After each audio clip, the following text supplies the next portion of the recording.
Bos días a todos os que nos están vendo aquí en Galicia, tamén ao outro lado do Atlántico, a través das canles da nosa portada web de La Voz de Galicia e tamén a través das canles de YouTube e de Facebook. Hoxe vamos a falar de algo que nos interesa a todos, porque todos aquí en Galicia e tamén os que están ao outro lado lles interesa, é a terra. Vamos a falar de terra e da importancia que tería para nós, para os galegos, a mobilización de toda a terra que temos infrautilizada. E precisamente esa mobilización desa terra é unha das liñas estratégicas que ten a Xunta de Galicia. E como sería esa liña? Como pretende facer? Pois xa ten en marcha varios proxectos. Pois a Xunta mobilizou 80 hectáreas de soutros tradicionais no Coaurel e precisamente esa mobilización vai servir de base para o plan estratégico de mobilización, de recuperación de soutros tradicionais de Galicia. Tamén recuperou prados en 23,4 hectáreas de terra abandonada en Sober e montes veciñais en Ancares. Nos Ancares, precisamente, puxo en marcha varios pasteiros e tamén, para os que lles interese a horta, en Arnoia tamén recuperou terras para facer unha plantación de pementos desa IXP. A idea que ten agora é que toda esa labor de recuperación se vaya reforzando, e se vaya reforzando a través de unha lei que está agora no Parlamento, que sería a futura Lei de Recuperación de Terra Agraria de Galicia.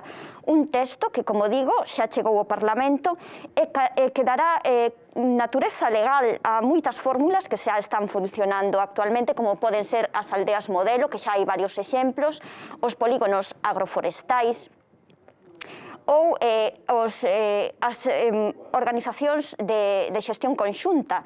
Pero estes son solamente algúns dos modelos. Millor que falen de todo isto, para falar de todo isto hoxe temos o conselleiro de Medio Rural, Xosé González. Bos días, Xosé. A profesora de Organización de Empresas da Universidade de Santiago, María Bastida. Bos días, María. Que tal, bo día? O secretario xeral de Unións Agrarias, Roberto García, bos días. Hola, moi bos días. Eles están connos no plató, pero tamén ao outro lado das pantallas, pois temos a representante do sindicato Labrego, Isabel Vilalba. Bos días, Isabel. Moi bo día. Bo día. Tamén temos o catedrático de Economía Aplicada da Universidade de Vigo, Santiago Lago. Bos días, Santiago. Hola, bo día. E o profesor de Economía Aplicada da Universidade de Santiago e coordinador do Grupo de Traballo Agrasoc, Edelmiro López. Bos días, Edelmiro, que tal? Bo día. Bueno, pois, como decíamos, imos a falar dunha lei que ten moita importancia. Vai ter moita importancia porque pretende precisamente, é unha lei ambiciosa, pretende precisamente mobilizar esa terra que temos infrautilizada. E que é mellor para falarnos da lei co conselleiro, que nos diga un pouco pois as liñas estratégicas, non? E cales son pois esas fórmulas que hai, porque hai distintas fórmulas, porque non é o mismo recuperar terreo para pastos que recuperalo para facer unha plantación forestal, por exemplo, non, conselleiro? Sí, eu quero agradecer pois esta reunión que temos hoxe para falar da lei e referirme tamén a esa xente que está fora, que decías ti antes ao principio, porque precisamente aquí o que levamos en riba da mesa con esta lei é unha proposta para tratar na medida posible de poñer en marcha terra que hoxe ou está abandonada ou está pouco utilizada. A denominación técnica é infrautilizada, pero, bueno, a min gustame máis falar de pouco utilizada, non? Polo tanto, o que buscamos é recuperar esa terra, recuperar e poñela en valor, e hai moita xente fora, en países nos que por mor da emigración pois se tuveron que ir, que poden ser de segunda ou terceira xeneración, e nos gustaría tamén trasladarlle que esa recuperación da terra pasa tamén por unha regularización da propiedade, probablemente eles teñan, falaremos longo e tendido seguro desto, teñan a posibilidade de poder tamén regularizar pois propiedades que en algún momento xa deron por perdidas, non? Bueno, eu digo sempre que a lei pretende ser unha caixa de ferramentas, non?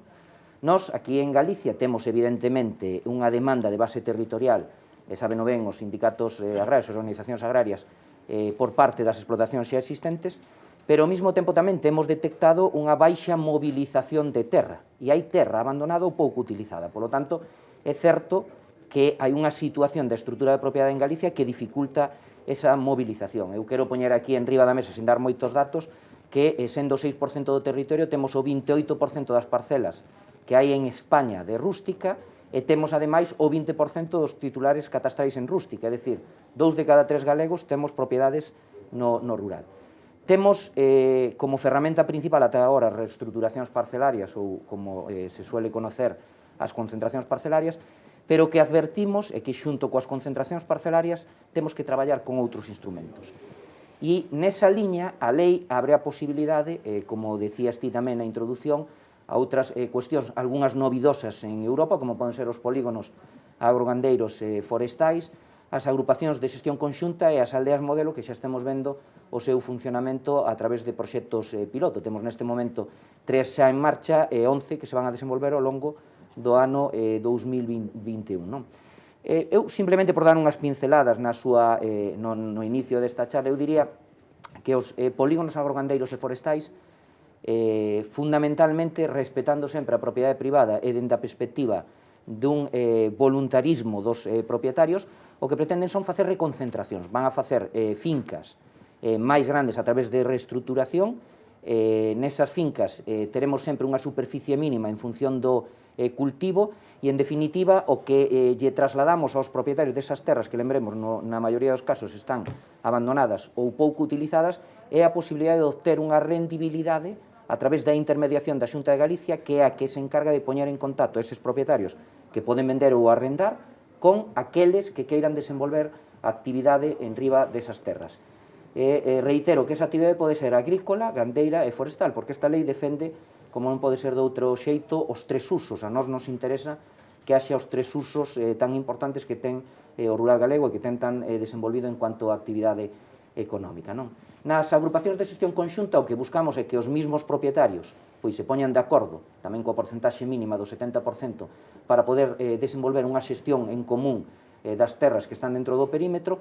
E nas aldeas modelo o que traballamos é tamén a través dos arrendamentos para que se poida desenvolver a actividade agrogandeira ao redor das aldeas modelo, nun perímetro de 30 ou 40 hectáreas, cumplindo cualquiera dos instrumentos un papel fundamental na prevención dos incendios forestais, pero a mí me gustaría salientar que no caso das aldeas modelo, agora, unha vez que rematemos o que é o traballo do perímetro, tamén entraremos nas aldeas para facer unha recuperación desas aldeas desde o punto de vista da sostenibilidade enerxética, desde o punto de vista do compromiso medioambiental, desde o punto de vista das novas tecnoloxías, en definitiva, unha dinamización dos asentamentos poboacionais tradicionais de Galicia, das nosas aldeas, para que poidan, aproveitando tamén o efecto da COVID, pois recuperar poboación, loitar contra o reto demográfico, contra o despoboamento. Por lo tanto, isto como primeiro punto de partida, si me gustaría tamén trasladar que a lei traballa fundamentalmente nas zonas nas que hai terra abandonada, pero tamén pode traballar moi ben en zonas nas que hai xa un desenvolvemento de actividade agrogandeira.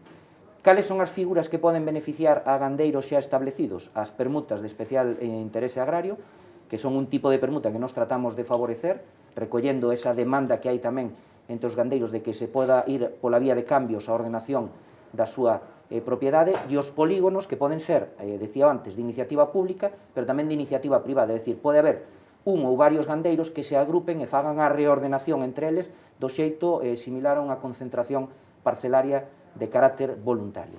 E remato xa, a lei leva por riba de todo isto un instrumento de ordenación do territorio importante, que é o catálogo de usos do solo, que procura facer unha ordenación, unha colocación deses usos agrícola, gandeiro e forestal. Repito, e insistirei moito, non estamos en contra de ningún, ao contrario, creemos que a lei pode favorecer os 3, pero o que pretendemos é que cada cousa se coloque no seu sitio dentro do territorio.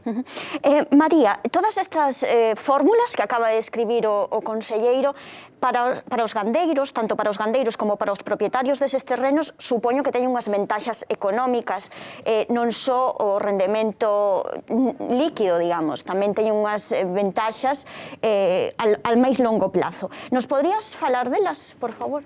Sí, tanto dos polígonos como das aldeas, por exemplo.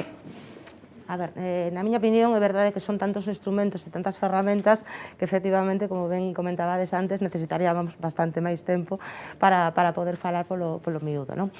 En termos xerais, esta lei, todas as ferramentas e todos os instrumentos que levan, eu penso que, en primeiro lugar, teñen ventaxas para todos nós. E para todos nós, por qué? Porque parten dunha obviedade, non? Levamos moito tempo falando de terras abandonadas, de terras non localizadas, de terras pouco utilizadas, ou que en última instancia, dando un punto de vista económico, estamos perdendo un importante caudal de ventaxa competitiva. Estamos falando tamén dunha carencia, unha ausencia de oferta cando realmente hai demanda para traballar, non?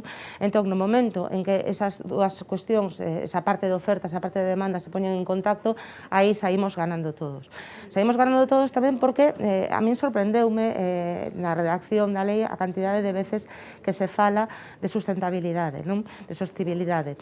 É verdade que, sobre todo agora, o temos máis presente que nunca, non? Estamos demandando, tanto como cidadanía, e a Unión Europea moito por aí, un cambio de paradigma económico, unha nova fórmula de economía que combine o crecemento co respecto, coa sostenibilidade, que sexa outra forma de crecer, outra forma de crear actividade económica. Esta lei, eu, polo que vin, insisto, chamoume moito a atención eso porque realmente nos pon xa nos cernes de entrar nesa nova forma de facer economía, non?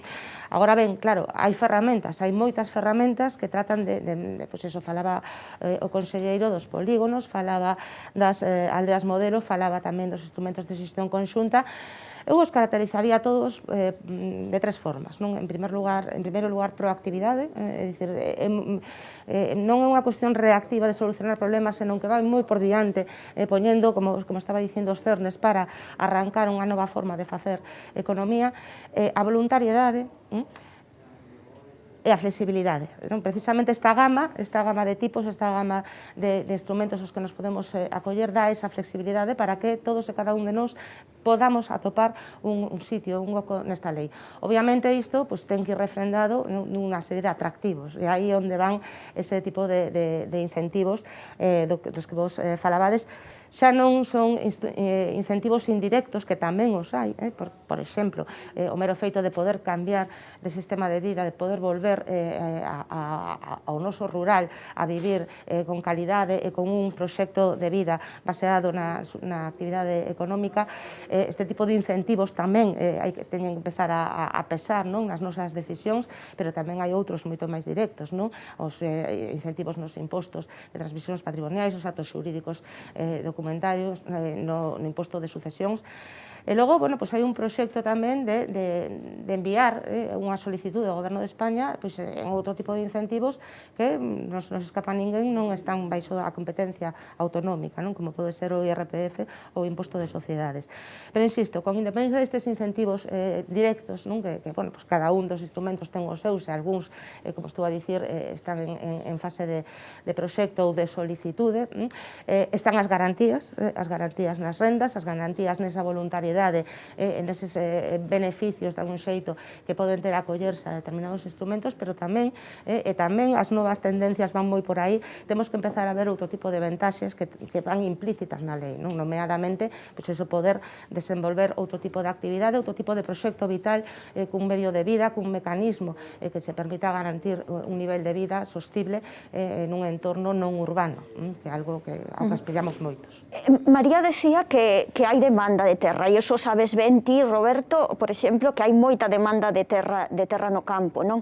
Os polígonos, por exemplo, nas explotacións leiteiras, non necesitan base territorial para reducir custes. Os polígonos agroforestais poden ser unha solución a iso, por exemplo, agruparse, o que están facendo en Curtis, por exemplo, agora están aí, creo que promovendo un pouco unha zona de gandeiría láctea. Como ves estas solucións para o que temos no campo neste momento, para as necesidades que hai no campo? Bueno, eu creo, en primer lugar, que a necesidade da lei ven reclamándose desde fai tempo. Intentouse no 2005, intentouse no 2011, vais intentar agora con a lei, con máis ferramentas, e o que sí eu creo que é bo tamén, que aparte de valorar todos estes instrumentos que nos dá, analicemos o por que fracasaron outras medidas, porque o Banco de Terra xa o tiñamos, o de xestión conxunta tiñamos unha figura parecida que era a software. Por lo tanto, dar as ferramentas é importante, pero probablemente teñamos que buscar que haxa un consenso generalizado para crear esa necesidade, e eu creo que estamos ante casi a última oportunidade para resolver un problema que ten unha incidencia máis alá de rebaixar os costes de produción das explotacións lácteas ou das explotacións gandeiras. Temos un problema importante cara a nova PAC, que resolver o problema da base territorial é imprescindible.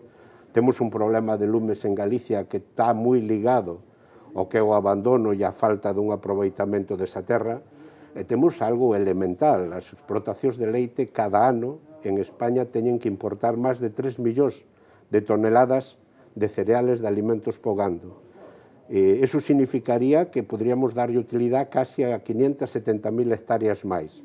Se collemos a superficie útil que podemos utilizar esta produción, a pedras podríamos recuperar 200.000, por lo tanto estamos falando de que temos unha fórmula de abaratar eses máis de 700 millóns de euros todos os anos que utilizamos para a compra fora. A realidade neste momento significa que hai que resolver tres problemas. Un problema darlle máis base territorial ás explotacións para reducir costes. Non olvidemos que temos o precio da leite dos máis baratos de Europa e, polo tanto, é nos imprescindible ter os costes tamén o máis baratos posibles, porque senón nos colocaríamos nunha posición delicada. O Banco de Terras non nos dou resposta no pasado porque donde hai moitas explotacións hai poucas fincas para alquiler, e ao mesmo tempo a lei de arrendamentos non terminou de funcionar porque xenera moita inseguridade e porque estamos casi nunha situación de precario. Probablemente un dos temas que teremos que debatir nesta nova tramitación é o que falaba antes María do tema de instrumentos fiscales.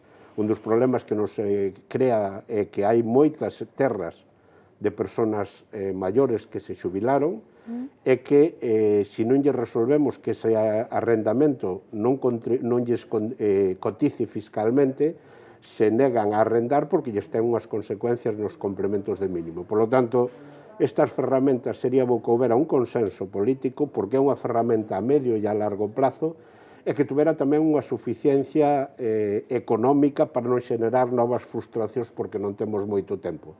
Temos que resolver máis terra para as explotacións que están en activo, temos que resolver un problema de que un 60% dos titulares de explotación teñen máis de 55 anos e poden deixar terras de xeito inmediato sin que haxa continuidade, temos que resolver o problema que onde hai terras pouco aproveitadas, incluso de concentracións parcelarias, ten que haber un instrumento público que dinamice esas terras, que poña atractivo para aquel que ten as terras abandonadas, poda haber no aluguer un sistema de ingresos e tamén serlle atractivo para non só os gandeiros onde non os hai, como pode ser en Ourense ou noutras zonas, que facilitando masas de terra importantes poda haber un atractivo para empresas agroalimentarias que podan ver nesa ferramenta unha posibilidade de instalarse.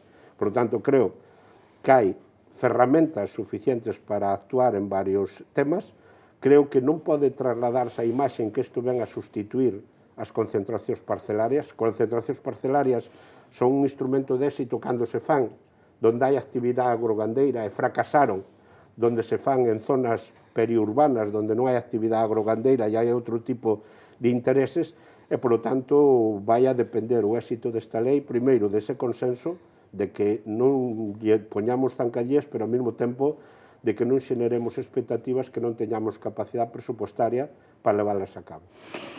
Vamos a conectar coa xente que nos está vendo, que está participando ao outro lado da pantalla. Isabel, falaba María da sostenibilidade que nos van a aportar estas medidas, non? E a sostenibilidade vai ser un punto fundamental de cara á nova PAC, eso está claro, non? Eso creo que o temos todo claro. Como podemos lograr no sector un consenso? Como podemos lograr esa voluntariedade que tamén falaba Roberto neste momento para poner en marcha esas medidas que nos describía o conselleiro ao principio, e non solamente para lograr esa sostenibilidade, tamén para frenar os lumes, que é unha das nosas grandes lacras aquí en Galicia tamén. Que opinas ti sobre isto? Vamos a ver, eu creo que no sector en xeral, cando hai unha canle que funciona ben e que é clara, pois, bueno, eso dá a seguridade suficiente para que a xente acceda a ese recurso e o poida utilizar. En primeiro lugar, temos unha superficie agraria útil moi baixa en comparación con outros países europeos. E isto, bueno, pois é un hándicap. Máis dun 90% dos proxectos agrarios e gandeiros pois teñen menos de 20 hectáreas. Isto, bueno, incrementa os costes de produción e as dificultades. Por outra parte, temos máis de 11 millóns de hectáreas de parcelas, co cal moitos dos propietarios nin siquiera saben moi ben ás veces onde teñen esas parcelas. Polo tanto, facer a ponte entre persoas que necesitan esa terra e persoas que neste momento pois, non lle están sacando rendibilidade e poden sacarlle a través de alugueres ou fórmulas que lle dían garantía xurídica e seguridade de que manteñen a súa propiedade, manteñen ese ben ou a venden, pero en boas condicións, pois eu creo que coñecer ben o instrumento, que ese instrumento día garantía, seña un beneficio para as dúas partes, eu creo que tal vez a baza fundamental. Pero, aparte disto, bueno, é certo que eso necesita medios humanos, porque nesta mesma lei pois, van tamén unhas modificacións relativas ao Banco de Terras, que é un instrumento que tiñamos aí, que se foi dotando de medios humanos nesta última etapa, pero é certo que tuvemos unha etapa onde eses medios materiais e humanos tamén eran insuficientes. Entón, son as dúas partes. Un instrumento que funcione ben, que sexa claro, que responda a esa necesidade que nós temos. Nós temos unha necesidade imperiosa, por exemplo, do catálogo de solos, despois deste catálogo de solos, dunha ordenación de usos. Hai terreno para moito tipo de aproveitamentos, pero estes deben ser ordenados. Por exemplo, é unha auténtica aberración que haxa lumes ao lado das casas ou que se estea plantando ao mellor as mellores veigas para producións agrarias e gandeiras e a vez pois que haxa, por exemplo, pradeiras no medio do monte que, claro, son arrasadas sistemáticamente pola fauna que se concentra máis neses espacios forestais. Entón, eu creo que esta lei ten instrumentos que responden á necesidade da xente que está na actividade, á necesidade da xente moza que necesita terra para instalarse e tamén que, ao final, tamén do conxunto da sociedade que ten terras e que ten unha responsabilidade para mantelas en bos uso e necesita canles para poder poñelas en uso, non? Ou transmitilas ou arrentalas segundo a figura que máis conveña en cada lugar ou en cada circunstancia. A mellor aval é que funcione ben a lei e medios materiais para levála á realidade. Edelmiro, falan aquí os invitados de que se necesitan medios para levar a cabo esta lei, e tamén pero esta lei tamén dá moitas garantías, non? Eu quería que nos describiras un pouco todas esas garantías que dá aos propietarios da terra, o sea, para que non teñan medo a que as súas parcelas, a que as súas fincas se poñan a disposición dos que as queren traballar. Bos días, que outra vez... Bos días a todos e a todas. Sí, eu, de entrada, diría de que non nos creemos uns problemas que eu creo que na sociedade en boa medida non están. É dizer, sin casar con cifras, en Galicia temos ao redor de 1.700.000 propietarios de fincas rústicas, todos somos ou seremos no futuro propietarios de fincas. A inmensa maioría estamos totalmente desvinculados da xestión e o aproveitamento das nosas terras. E para este inmensa maioría de propietarios de terras que non as traballamos, realmente as terras acaban sendo unha dor de cabeza máis que unha fonte de rendimento. Nese sentido, instrumentos como os que no seu momento estableceu a Lei do Banco de Terras no 2007 e ao abanico moito máis amplo de instrumentos que establece este proxecto de lei, eu creo, do punto de vista deses propietarios que non traballan as súas terras, é unha oportunidade, máis que un problema, unha oportunidade de obter renda en terras que hoxe só poden orixinar custos e, ademais, con garantía pública tanto nas cesións do caso do Banco de Terras como os que xa existían, como nos restantes instrumentos, en particular os polígonos agrogandeiros e forestais. Eu creo que iso é evidente e o que sí necesitamos isto seguramente volverá a sair varias veces nesta mesa redonda, eu insistiría en que é fundamental, partindo desa caixa de ferramentas, pode haber aspectos concretos que no trámite parlamentario e no debate social sobre o proxecto de lei se podan afinar, pero eu creo que o fundamental, máis alá diso, é dotalo de mecanismos operativos e de medios para que todo o potencial que teñen esses instrumentos se aproveite.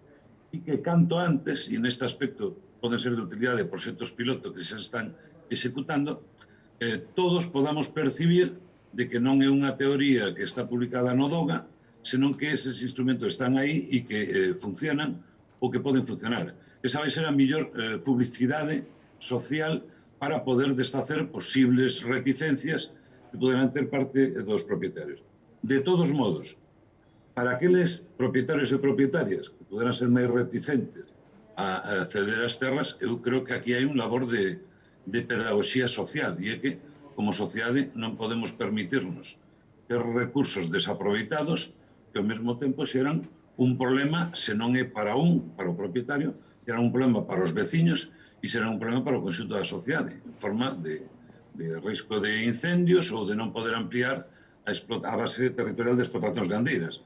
Entón, nese aspecto, os mecanismos de investigación da propiedade e de penalización das terras abandonadas que está previsto no proxecto de lei, eu creo que deben ser tamén utilizados. Pero eu creo que esta non vai ser a situación mayoritaria. Para a inmensa maioría dos propietarios se vai ver como se fan as cousas ben na aplicación, vai ser unha oportunidade máis que ver eso como un problema. Santi, falaba Edelmiro dos recursos desaproveitados. Vos fixestedes un traballo, e creo que traballastedes ambos nel, do que significaría para Galicia aproveitar toda esa terra que está desaproveitada, non? Despois vamos a volver, falou outra cousa moi interesante Edelmiro, que é o tema de a capacidade que vai ter a Xunta de investigar de quen é a terra, pero eso vamos a volver despois.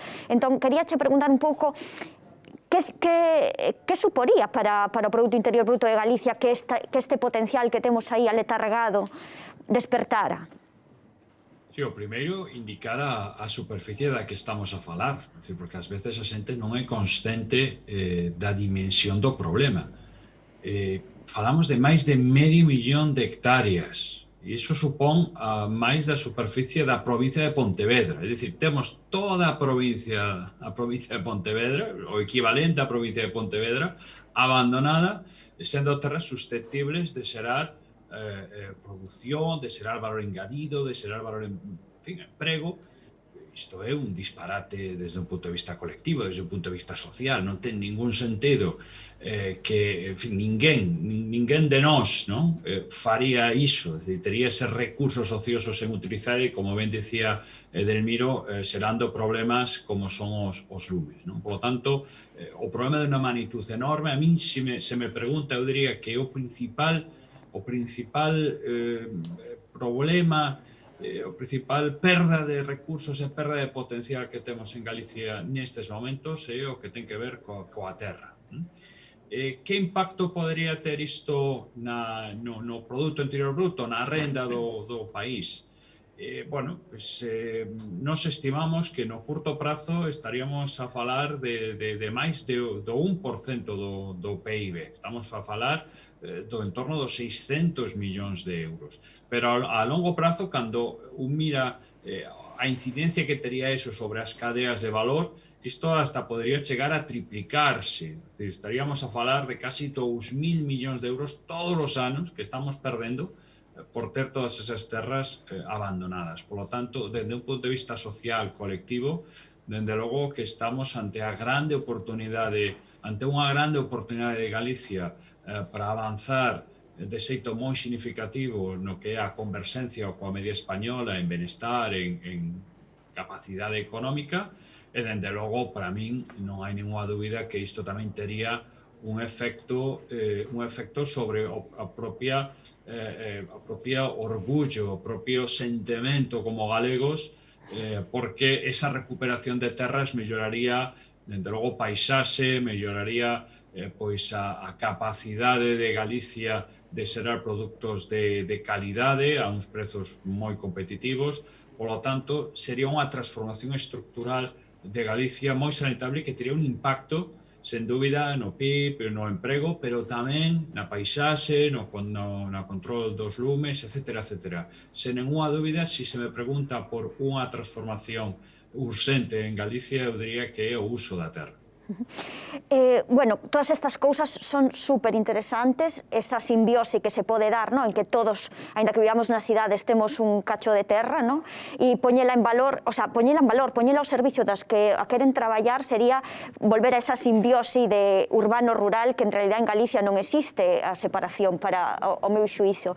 A lei ten unha novidade moi importante que creo que é a capacidade para poder investigar de quen é a terra, esa terra que non aparece o dono, non? Antes, ao principio, falábamos de moita xente emigrada, ou o mellor partixas que están sin facer, o catastro sin actualizar. Cando vamos a poñer en marcha, ao mellor, unha aldea, creo que se teñen atopado con moita terra, moitas parcelas que din este de fulano que se foi a Argentina e xa non volveu. Pero ahora, conselleiro, vai ter capacidade a Xunta de investigar de quen é esa terra, non? Pero vai haber un plazo de 5 anos desde que se declara como de propietario descoñecido para poder reclamala. Como este instrumento? Como vai a funcionar? Si me permites, e logo de escoitar a xente tan cualificada, dende o punto de vista do seu coñecemento, eu teño que decir que como persoa que traballou na lei, pois me alegra, me satisface ver que hai, dixéramos, pois un consenso no sentido de que pode ser unha boa ferramenta que traballe en resolver un dos problemas fundamentais que temos, na miña opinión, e na de todos os que estamos aquí en Galicia, esa transformación que decía Santi. Gustoume moito o que dixo María sobre as tres características da lei de proactividade, de voluntariedade e flexibilidade, porque é certo, esta lei vai a buscar esa terra, non está esperando a que veña alguén a proponer, non que vai ela a propoñer polígonos nos diferentes sitios nos que hai ese abandono. Esa voluntariedade ven dada tamén polo mínimo do 70% que requerimos para poder facer, por exemplo, un perímetro dun polígono. Contestando e levando o que dis ti, o que sabemos é que nas partes do territorio que hai abandono, que hai pouca utilización, eso está moi ligado tamén ao descoñecemento da propiedade. Non é unha crítica ao catastro decir que o catastro é moi difícil de facer no rústico de Galicia. Falábamos antes dos 11 millóns de parcelas, falamos do 1.700.000 titulares. Por tanto, hai moitas dificultades para que o catastro este adecuadamente recollida a realidade física do que temos no territorio. Cando delimitemos un perímetro, nós estamos traballando, decía Osti tamén, no tema das aldeas modelo, hai partes de Galicia, e isto é único de Galicia, non se dá en ninguna outra parte probablemente de Europa, nos que o millor un 30% da superficie non vamos a saber con certeza localizar os seus propietarios. Cuidado, nadie di que non teñan dono. O que decimos é que ese propietario, cando queremos falar con él, non o damos localizado. Ben sexa porque emigrou o seu pai ou o seu avó, ou porque está noutras zonas. Que fai a lei? A lei parte da consideración de que hai unha facultade, nese caso, de eses inmuebles que poderíamos chamar vacantes, para investigar a súa titularidade. Esa facultade lle corresponde a día de hoxe en España ao Goberno Central. E nós o que fixemos foi, a través dun dictamen da Comisión de Dereito Civil de Galicia, entender que a facultade de investigación lle podía ser atribuída á Xunta de Galicia, que é o que recolle o artigo 19 da lei regulando a facultade de investigación. Por tanto, isto non é ningunha novidade. Isto xa se podía facer, o Estado podía facer esa investigación, pero a realidade é que non fai, nin lle sale a contas facer esa investigación a 600 km de aquí, cando estemos facendo unha movilización de terra. Sin embargo, nós, cando entremos no perímetro de cualquiera dos instrumentos da lei, primeiro facemos un traballo previo para, evidentemente, se hai titulares que non sexan dubidosos, pois ese xa está recoñecido, pero se ao final dese traballo previo hai fincas nas que, a pesares de chamalos, non damos atopado os propietarios, abrimos o procedimento de investigación. Nese procedimento de investigación, con todas as garantías, igual que ata de agora había, se ao final do procedimento de investigación non aparece o propietario, nós o que decimos é que lle damos un plazo de 5 anos, unha vez rematado o procedimento de investigación, para que poida acreditar a súa titularidade sin necesidade de ir aos tribunales. Por qué? Porque aquí nós non queremos quedarnos coa terra de ninguén, só faltaría. Nós o que queremos é regularizar. E, ademais, queremos regularizar e poñer en valor esa terra, que teña un rendimento. Por lo tanto, entendemos que vai haber moita xente que, como decía antes Edelmiro, xa concibe a súa terra como unha carga, que ahora sí este interesado en poder regularizar esa propiedade porque efectivamente vai ter rendemento. Por lo tanto, o que entendíamos é que durante 5 anos non podíamos decirlle vai usted aos tribunales a reclamar a súa titularidade. En eses 5 anos lle damos a posibilidade de que acredite a titularidade diante da Axencia Galega de Desenvolvemento Rural.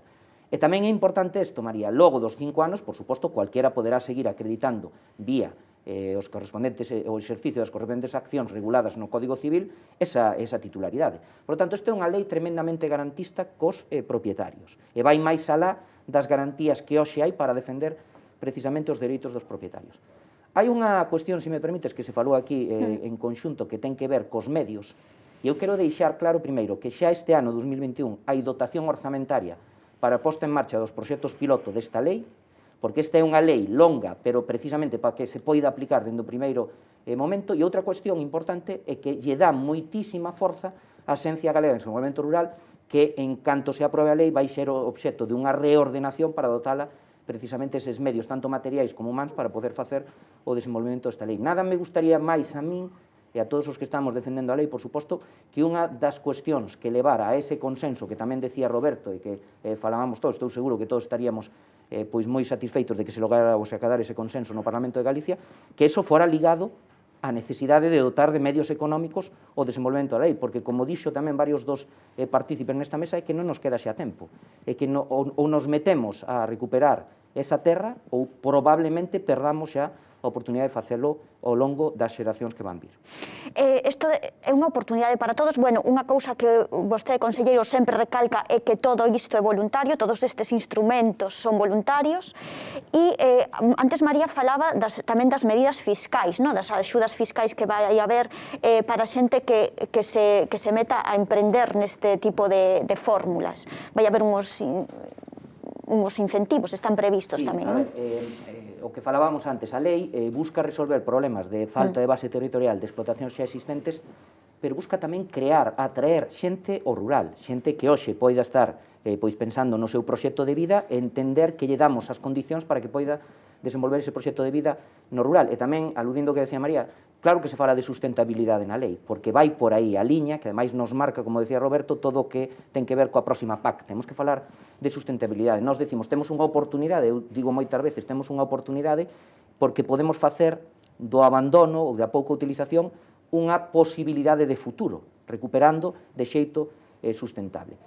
Aquí hai unha cuestión de que, evidentemente, para min, un dos maiores problemas que temos como sociedade é o reto do despoboamento, o reto demográfico, pero probablemente tamén o reto demográfico asociado ás zonas rurais de España, o que se fala da España vaciada.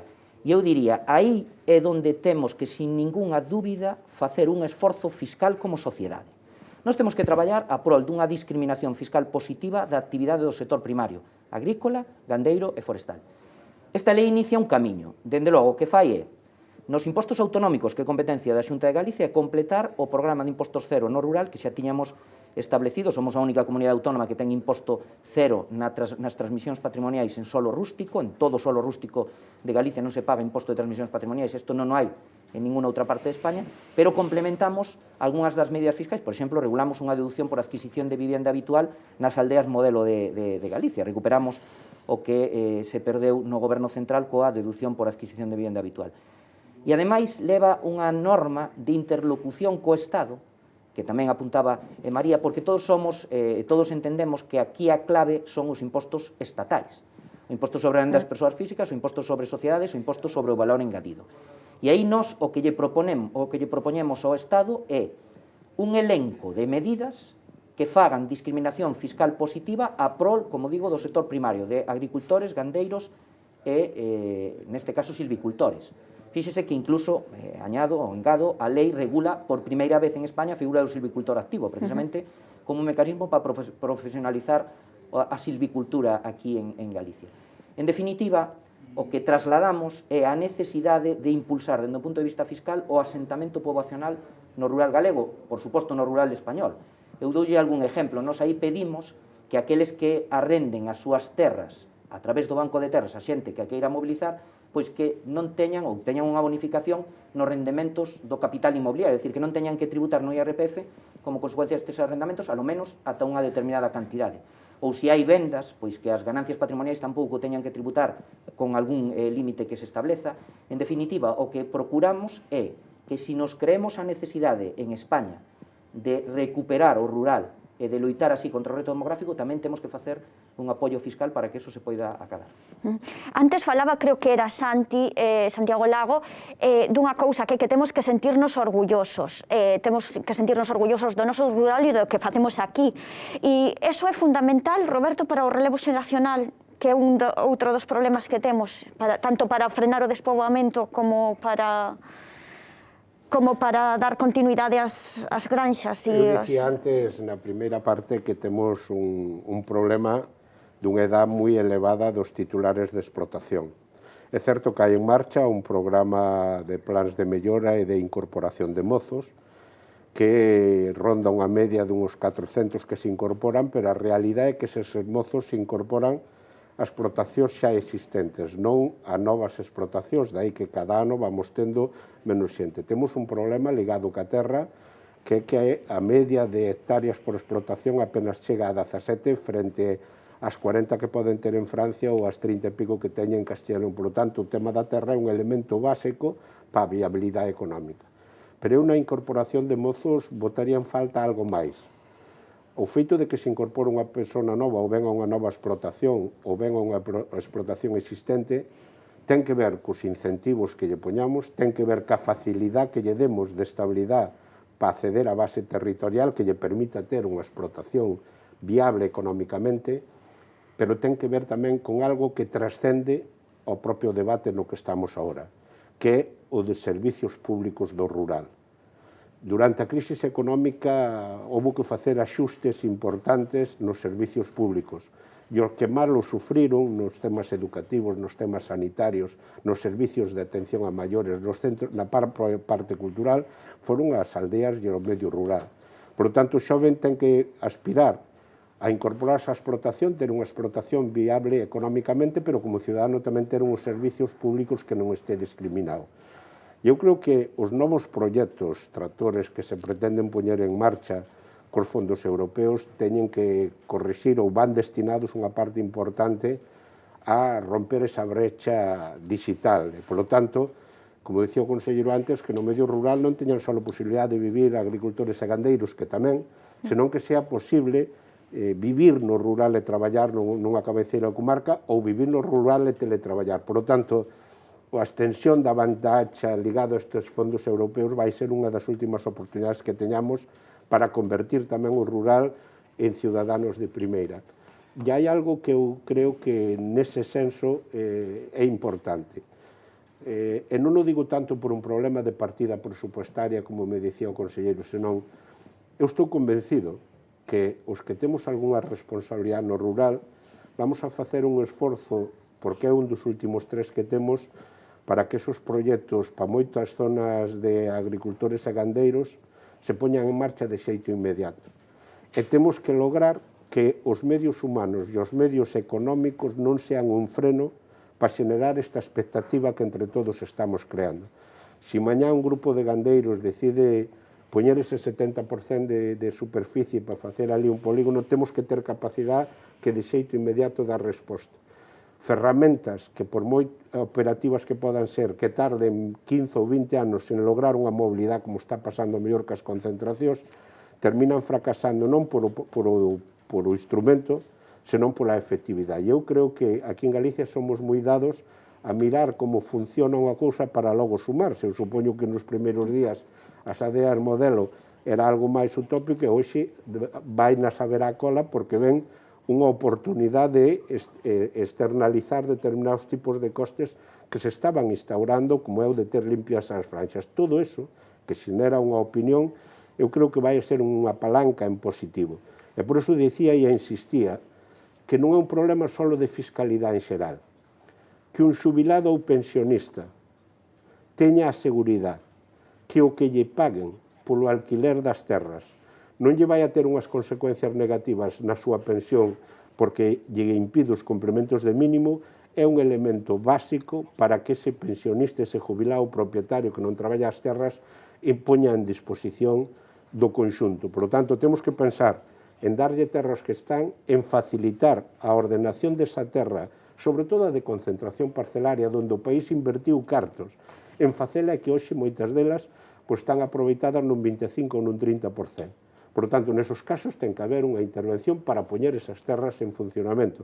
O dicía o profesor Lago, é un contrasentido ter casi 500.000 hectáreas abandonadas, que desas 500.000, casi máis de 200.000 tendrían especiales condicións para producir cereales e millo. Estamos traendo barcos, 3 millóns de toneladas todos os anos, sometendo as explotacións a un coste e, sobre todo, unha dependencia exterior do mercado de Argentina ou de Brasil, cando podemos poñer en valor económico aquí po conxunto, para as explotacións que existen, pero para darlle tamén valor a todas esas terras. Isabel, ti que estás na casa véndonos a través do Zoom, ti que opinas? Crees que cada vez hai máis concienciación, que estes proxectos, as aldeas modelo, están xa despertando inquedanzas no rural, que está mudando algo? O que dicía Roberto, non? Cando empezas a ver que algo funciona, como se está vendo nas aldeas que xa hai postas en marcha, pois que xa empeza a haber xente máis interesada. Crees que hai inquietude de emprender? Unha cosa que se pode ver con isto da pandemia é a mirada de moita xente que ao mellor ten dificultades pois porque neste momento quedou sen traballo ou por diferentes circunstancias cara as posibilidades que pode ter na zona rural. Non? Isto eu creo que é unha cousa que vivimos todo o mundo, mesmo o interese por trasladarse no tema da vivenda. Nós temos unha cantidade de núcleos rurais, algúns xa totalmente abandonados, pero outros con moi pouquiña poboación, que son unha enorme potencialidade. Algúns destes instrumentos, eu creo que de momento son demasiado novos para ter unha análise de todo o que poden dar de sí. De todos os xeitos, hai cuestións que son necesidades que xa vemos. Temos, por un lado, a demanda, a xente nova que necesita, e temos, por outro lado, desde explotacións moi viables, que teñen instalacións, que teñen terras e que se están pechando. E eu creo que aí, no proxecto tamén vai un instrumento que veremos tamén que dá de sí, pero que é interesante, que é o tema do banco de explotacións, que é poñer unha canle entre as que se van pechar e as persoas novas que teñen interese. Para a xente nova, por exemplo, hai lugares como Francia que xa teñen moitos anos de traballo no sentido de dar un acompañamento ás persoas novas que queren instalarse, que pode ir desde o acompañamento para a cuestión da terra, que é unha necesidade como vemos, a cuestión tamén mesmo da formación, da burocracia, de buscar canles para crear valor engadido. Aquí estáse traballando tamén, de feito xa hai así un avance importante últimamente no tema do decreto de artesanía alimentaria para crear valor engadido en producións pequenas que pode ter algunha xente nova da que se interesa pola zona rural, non? Entón, despois está toda esta demanda social de produtos de valor engadido ou ecolóxicos, nos que en Galicia temos un enorme potencial precisamente porque é certo que temos unhas superficies pequenas, pero temos, xa vemos, unha posibilidade de terreos desaproveitados, pero tamén temos unhas condicións biofísicas, por clima e por circunstancias de crear un valor engadido, mesmo un coñecemento, que daría unhas posibilidades enormes de futuro. Entón, eu non creo que neste momento seña xusto facer unha análise global de algo que está comezando, pero hai distintas ferramentas que se apuntan e algunhas que necesitamos complementar, como estas de fiscalidade. Non podemos ter atrancos para favorecer o relevo. Por exemplo, que unha persona pode perder o complemento a mínimos na súa pensión é totalmente contradictorio con fomentar que arrende esa parcela ou esa granxa a unha persona xoven que queira aproveitala, non? En outros países é totalmente o contrario. Eu lembro estar en Noruega e en Noruega tiñas un incentivo a maiores, era casi perceptivo transmitir a granxa para cobrar a pensión, ou tiñas noutros países incentivos a maiores nas pensións, cobrabas máis se a transmitías a persoas que quixeran aproveitala, non? E desa maneira garantir que non quede en desuso. Entón, eu creo que hai un clima de interés, hai unhas ferramentas que van nesa dirección e que creo que temos que, entre todo o mundo, tratar de que funcionen o mellor posible para as necesidades que identificamos. Conselleiro, Isabel sacou aí o tema do banco de explotacións, que tamén é unha ferramenta moi interesante, porque neste momento hai moita xente que deixa, o abandona, se xubila e non encontra quen o remude, non? Entón, ese é outro dos instrumentos que ten a lei. Se nos pode tallar en 2 minutiños a fórmula? Isabel, tamén Roberto, que coñecen ben a realidade do campo, explicaron no ben. Nós temos un problema de remuda xeneracional. E é certo que facemos un investimento moi importante nas axudas de incorporación, pero o que estamos vendo é que aquela xente que non ten pois relevo na súa familia, é dicir, as explotacións nas que non hai fillos ou netos que vayan seguir, pois se están pechando, e iso é un drama para o país e para o territorio, porque ademais hai instalacións que son moi rendibles e que, sin embargo, se están abandonando por falta dese relevo, probablemente porque teñen a forma de repartir todo o que teñen, pero a nós o que nos interesa é que se manteña na medida posible como unidade productiva, que siga existindo esa instalación coas súas terras, cos seus animais, coa súa maquinaria. E como ben decía Isabel, noutras partes de Europa se intenta manter eso. Nós aquí o que abrimos é un camiño, xa veremos como vai funcionando, que é un instrumento que intermedie entre eses propietarios das explotacións e aqueles que desexen desenvolver a súa actividade no rural. E eu teño que decir que estamos traballando coa Universidade de Santiago de Compostela no plan estratégico da PAC, que vai ser un plan estratégico de Galicia, aínda que dentro do plan estratégico nacional, pero unha das cuestións que estamos vendo é ligar as axudas de incorporación a través deste banco de explotacións con esas explotacións que se van pechar. É dicir, que aqueles que queiran vir e que pidan as axudas de incorporación, na medida do posible, que poidan ir destinados a estas explotacións que estén no banco. Todo isto ten que ir tamén ligado a unha formación específica e, por suposto, e xa tamén o anuncio aquí hoxe, pero está traballando, sabe o ben Edelmiro, que estamos traballando conxuntamente, que vamos ir por a vía do acompañamento destes rapaces que se incorporan á súa actividade. Evidentemente, o que non podemos facer é, cando é xente nova, porque se é fillo ou neto dun gandeiro, ten ese acompañamento na familia, pero se é xente que se quere incorporar, llevamos dar ese acompañamento, ese tutor, ao longo dun período pois de 5 ou dos anos que se considere para que poida desenvolver a súa actividade preferentemente nas explotacións que estén subidas ao banco de explotación. Eso que fala o conselleiro dese acompañamento que nos acaba de anunciar aquí é unha medida importante no sentido de que moita xente lle costa transmitir a outro alleo á familia a súa explotación, porque é o traballo da súa vida e tampouco quere deixalo en mans de calquera, o sea que eu creo que é unha medida que vai a funcionar porque sempre dá unha garantía máis, non? Se me permites, María, o banco de explotacións ademais encárgase de que a explotación que é cedida sexa correctamente traballada. Do mesmo xeito que o Banco de Terras garante aos propietarios o pago dos arrendamentos, pois tamén o Banco de Explotacións vai ter unha labor de vixiancia nese aproveitamento das explotacións. María, Sí, que precisamente eu, un pouco na liña do que estaban comentando todos, ningún en concreto, non? Porque penso que todos estamos bastante na mesma leña. Eu quixera destacar algún punto, se me permites, non? Porque, por exemplo, falaba antes Roberto do tema dos servizos e demais. Eu eso sempre o analizo dende un punto de vista como algo do problema do ovo a gallina. Non sabemos moi ben cal foi antes. Non é verdade que os servizos podense desmantelar por acción directa ou indirecta. Na miña opinión pasou máis o segundo que o primeiro, é dicir, é unha obviedade que a poboación está absolutamente hiperconcentrada no eixo atlántico e, polo tanto, a medida que desaparece a poboación, van desmantelándose servizos. Claro, eso temos todo moi claro. O que non temos tan claro é como volver para outro lado, non? Se poñer servizos ou poñer poboación. Na miña opinión, esta lei, por iso tamén antes falaba da proactividade, non? Marca claramente a dirección.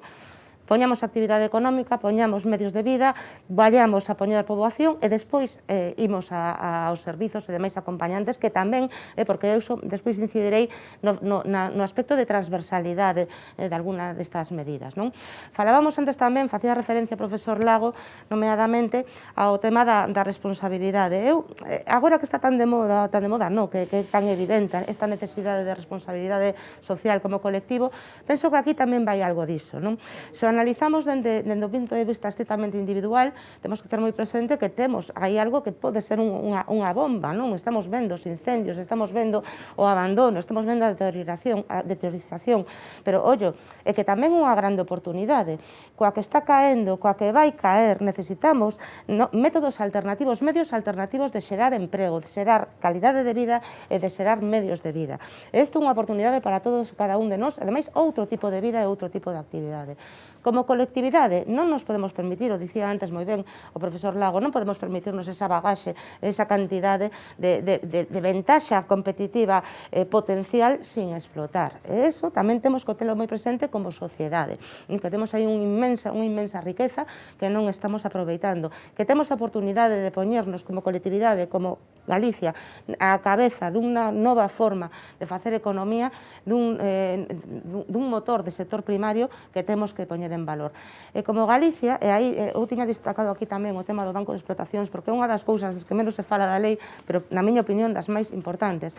Galicia ten unha inmensa riqueza patrimonial, o temos moi claro. Esta lei coida esa riqueza dos nosos montes, das nosas frauas, dos nosos espazos naturais, pero tamén desas aldeas, deses núcleos que se están abandonando, non? Entón, eso é algo que tamén temos que coidar e que aquí, bueno, pues temos por lo menos unha vía para facelo.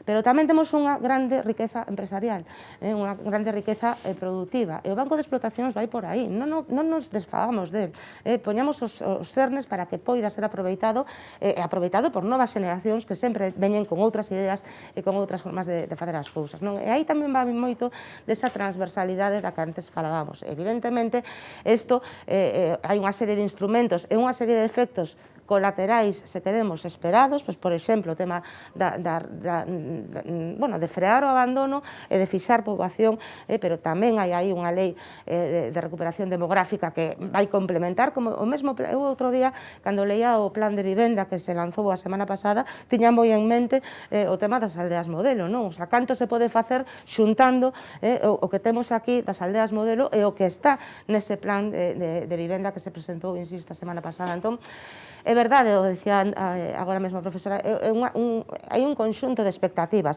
pero en calquera caso as expectativas son boas. E, sobre todo, non parece nada irreal. Claro, unha cuestión de voluntariedade, unha cuestión de explicar moi ben, moi polo miúdo, como antes se falaba tamén, en que consiste isto, e logo incidir moito nas garantías e nas ventaxas, non? As ventaxas, xa falábamos do tema fiscal, o que está bastante claro é que a Administración Autonómica puxo a carne no asador, no sentido de que ali onde pudo meter a man, a meteu, no tema do impositivo, tamén acompañando ese proxecto de impostos cero no rural, e que isto vai moi interrelacionado, non?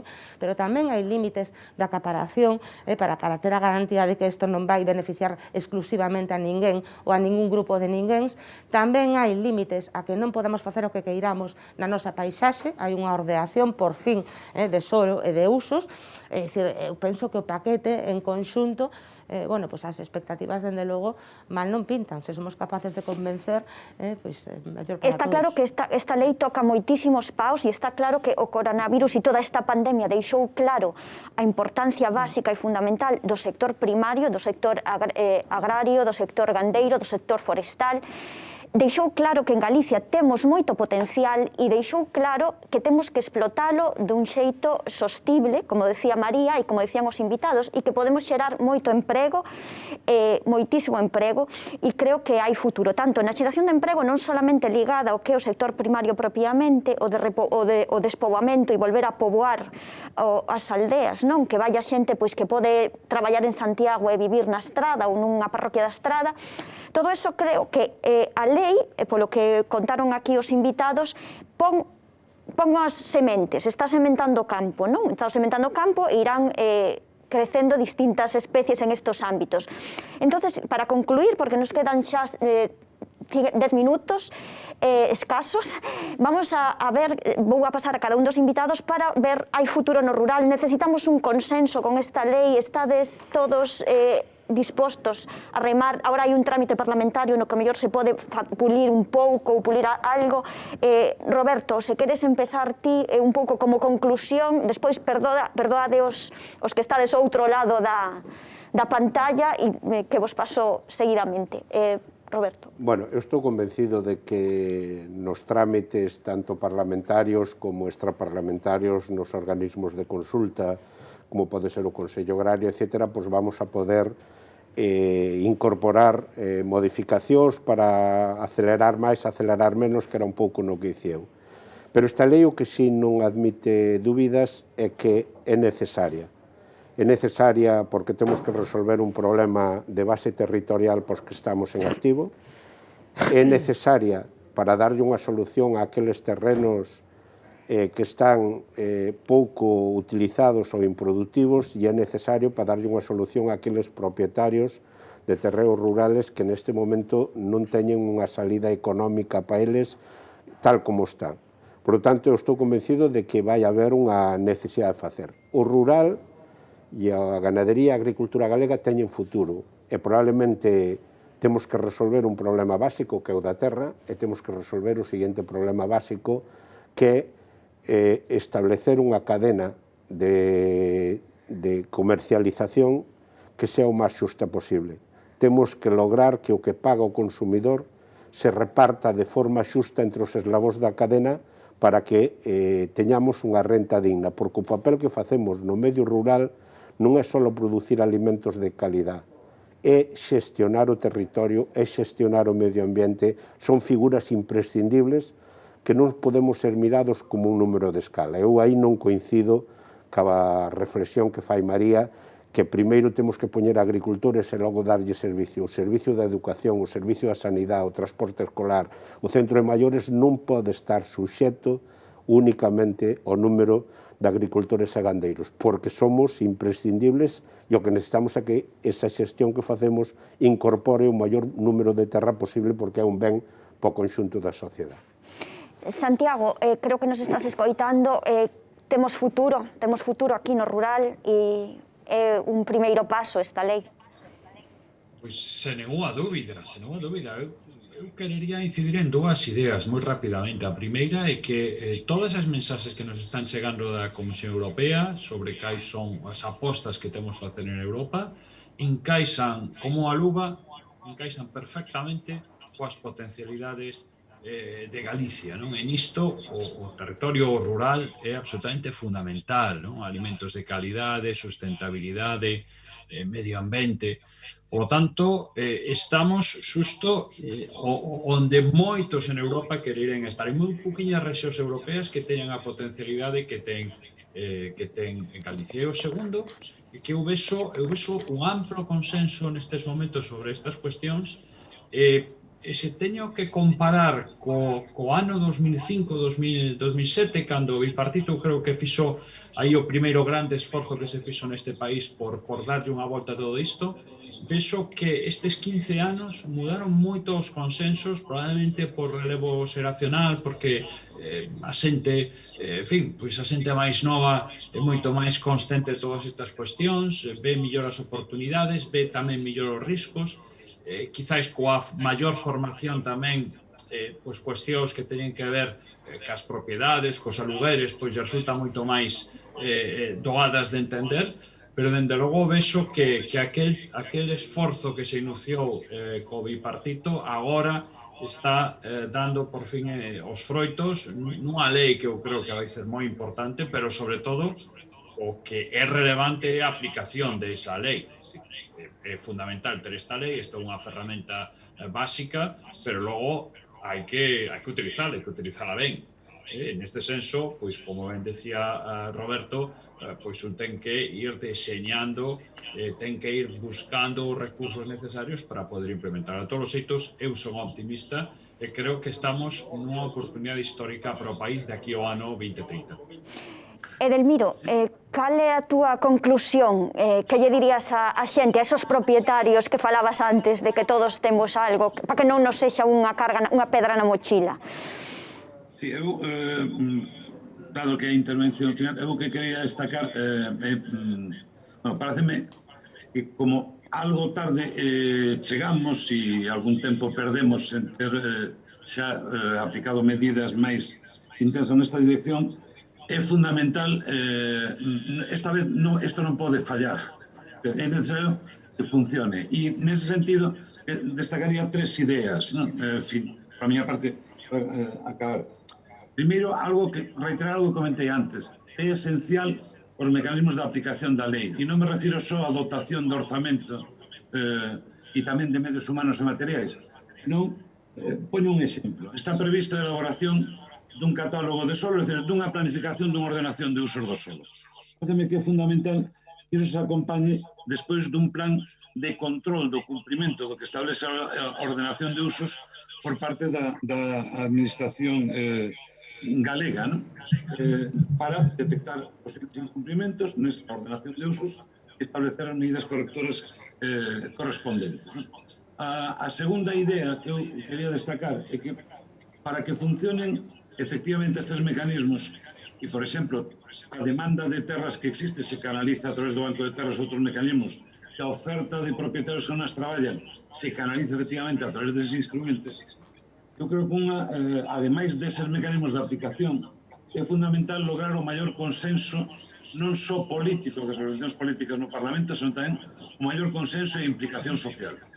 E isto pasa por, na tramitación, e a responsabilidade de todas as organizacións do Parlamento, tratar de lograr ese maior consenso político, máis que nada para evitar distorsións como as que, por exemplo, se produciron a lei do Banco de Terras en 2007 debido á oposición naquele momento do Partido Popular. Isto será ruído e entón sería fundamental lograr iso e tamén a maior consenso e implicación social, empezando por representantes das organizacións de produtores agrarios.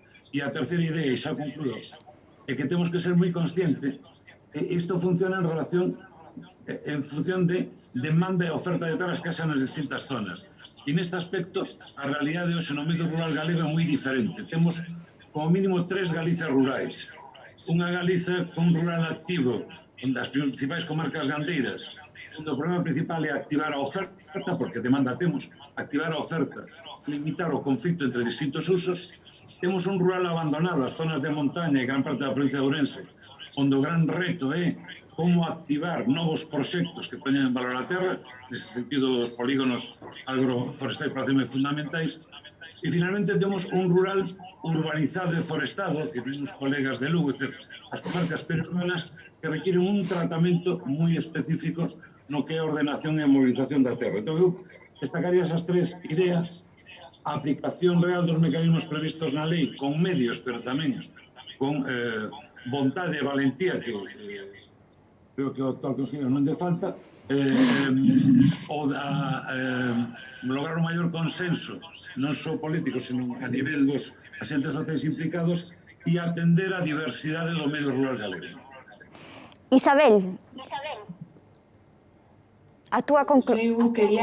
Quería acabar dicindo que a pandemia ensinounos que non podíamos depender da importación de miles de kilómetros de cuestións básicas e os alimentos son esenciais. Por lo tanto, o noso sector primario é fundamental. Temos un problema moi importante de continuidade, de futuro, e, por lo tanto, temos que poñer as ferramentas para que as persoas que están na actividade e aquelas que poidan incorporarse podan facelo no futuro.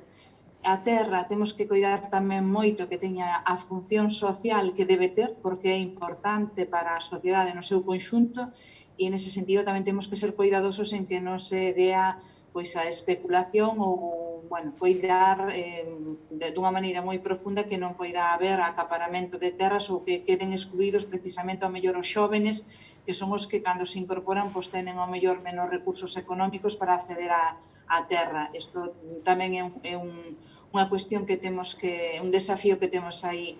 Igual que un gran desafío toda a cuestión do cambio climático e incluso do encarecemento da enerxía ou de que cada vez sexa menos disponible, máis escasa, e aí a terra é o noso gran valor.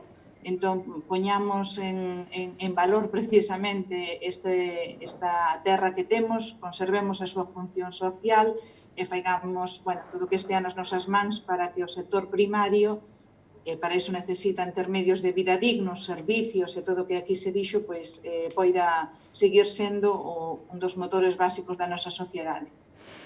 María, tu conclusión, tenemos un futuro.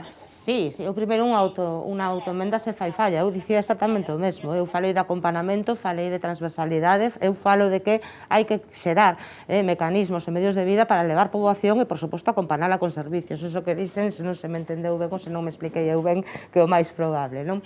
Mira, eu para rematar, porque ademais eu retomaría con especial fincapé a intervención do profesor Lago, porque efectivamente a Unión Europea as liñas as temos todos moi claro, todo o que sexa cooperación, colaboración, poñer as persoas no centro de todas as medidas, a sustentabilidade, a trazabilidade, todo isto, xa hai tempo, xa hai algún ano que estamos vendo cales son as liñas, penso que Galicia podemos ser os campións nesa división, un pouco retomando a mesma idea do profesor Lago.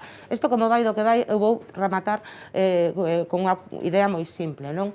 Na miña opinión, a terra está arada, a temos preparada, a temos abonada, hai que sementar, hai que convencer, hai que falar moito coa xente e facerlle ver a necesidade, a conveniencia e o beneficio de aplicar estes instrumentos e de acollernos a eles. Despois hai que regar con esas dotacións financeiras, con esos acompañamentos de recursos dos que falábamos antes, probablemente tamén con rectificacións, a ninguén se lle escapa que sería o primeiro caso case dun instrumento, dun deseño que é incuestionable ou que é inamovible ou que é perfecto. Non? Entón, bueno, aí estaremos, o sea, hai que regar, deixemos crecer e recollemos, non? Fagamos a recolleita como sociedade e como Galicia, esperemos máis a medio prazo que a longo, pero eu comparto o optimismo do profesor Lago en relación con esta oportunidade histórica e con as expectativas de futuro.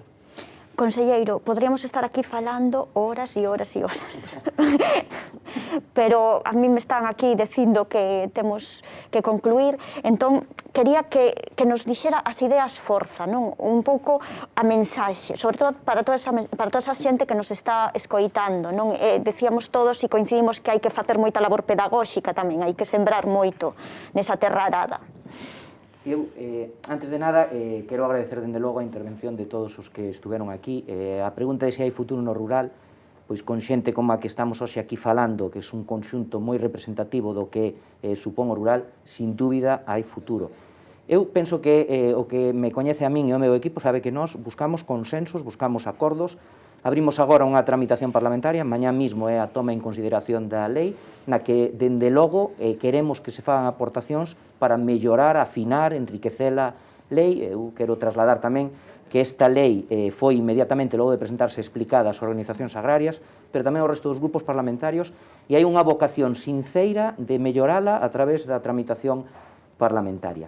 Me gustaría tamén decir que dentro dese hai futuro no rural tamén está moi ligado, evidentemente, a posición de Europa.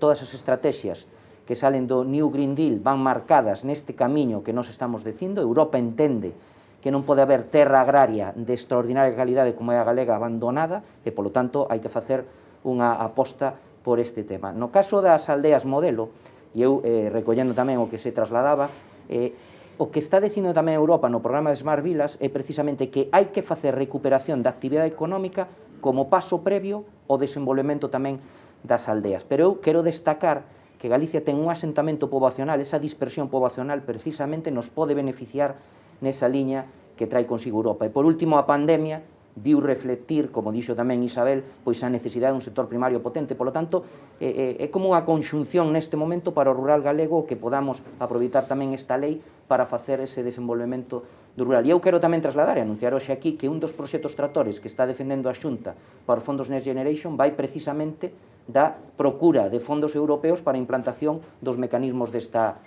lei, para mobilizar con este proxecto tractor de 18.000 hectáreas e para poñer en valor 200 aldeas modelo. É certo que hai moitas aldeas en Galicia, pero por algunha temos que empezar cunha recuperación, como digo, integral, para que eses asentamentos sexan sitios onde poida desenvolver a súa vida e a súa actividade económica non só agricultores gandeiros, sino que tamén xente que traballe, por exemplo, nas cidades.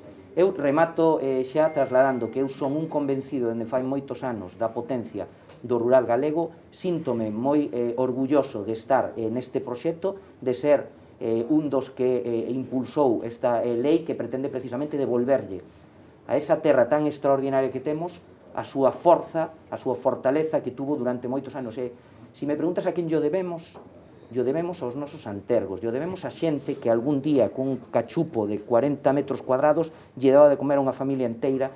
E eu lembro moitas veces, en algún aldea modelo, mulleres maiores, custodia en Monterrey, que me chegaron a decir que elas daban gratis as terras só por velas traballadas outra vez. Por lo tanto, eso é o que temos que tratar de recuperar hoxe con criterios do século XXI, de valor engadido, de rendibilidade, de calidade, de sustentabilidade, en definitiva, facer do rural galego un sitio no que se poida, ademais de vivir magníficamente, tamén ter unha actividade económica rendible e de calidade. Pois moitas gracias a todos os invitados por participar nesta mesa de debate e vostedes pois xa saben, Europa nos pide que sexamos sostibles e é o que Galicia leva facendo toda a vida, só temos que acordarnos de como facelo e sabendo que vivimos no século XXI. Moitas gracias a todos por a súa participación. Gracias.